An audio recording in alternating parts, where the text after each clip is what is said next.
3 decent, chapters of an HBO series just in up to the age 20 alone. So that was the hardest part, and many of the earlier drafts kind of explored the options of experiencing her as a kind of late 20s, early 30s something, when she really did first meet Roland in Paris, and then taking her well into the later years of her life, which are so deliciously fascinating because she became a cordon bleu chef, and she had a facelift and sort of reinvented herself post-war as a 60, 70-year-old woman.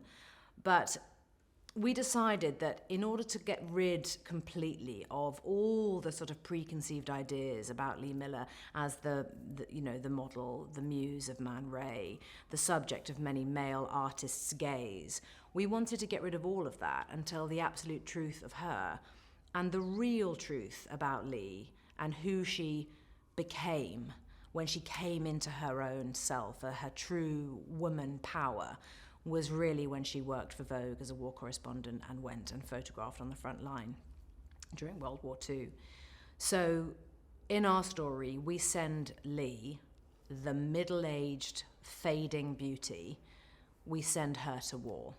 And that's the story that we focus on. Our story begins just pre-war. So we needed to condense it into a 10-year time frame. So we really cover a decade of Lee Miller's life, from about 36 to 46, 37 to 47, that kind of time. Just so we were really able to capture the sense of liberation and freedom that Lee felt and shared with all of her wonderful, creative, surrealist, madcap friends. And the feasting and the fighting and the fucking that they were doing at the time. And these wonderful holidays they would have, hosted by Picasso in Mougins in the south of France. And we get to meet all of the characters of our story. So Solange Dienne and her husband Jean Dienne, Solange played by Marion Cotillard, and Roland Penrose played by Alexander Skarsgård, Paul Eluard, Nouche played by Noémie Merlan, and these wonderful, wonderful actors who came in. We have a Picasso and we have a Man Ray. I mean, it's beautiful. And just that sense of how free and happy and just gorgeous they all were, living this kind of, I suppose, somewhat charmed life that was a little bit privileged, but certainly oblivious to the horrors of what was literally round the corner. It's like so many of us now. Before war broke out in the Ukraine, we were all, I'm sure, guilty of watching the news and going, it'll never happen, it's not gonna. But that is really what happened. Anthony Penrose himself, after his mother's death, actually his wife was looking for a photograph of him as a baby, because Lee's granddaughter, Amy, was born shortly before Lee died. There's a very beautiful photograph of Lee on her deathbed, actually, cradling little baby Amy in her arms, and then Lee died about 3 or 4 weeks later.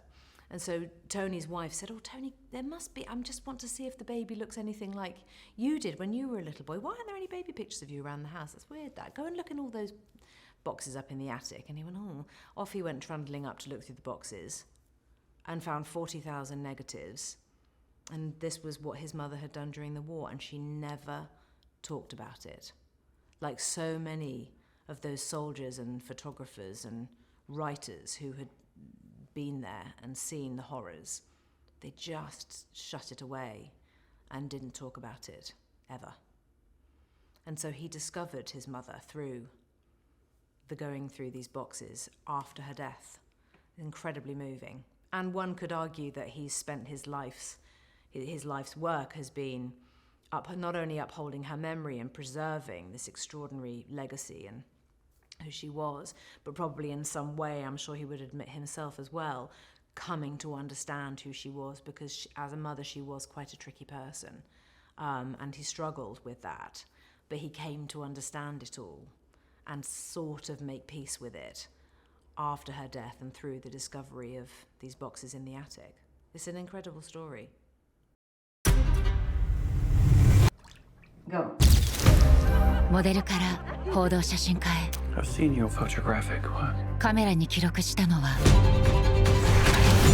戦場だった。 The minister thought they may disturb people. People need to move on. This little girl in a death camp. How does she move on? なぜ第二次世界大戦の最前線で撮り続けたのか。リー・ミラー、彼女の瞳が映す世界。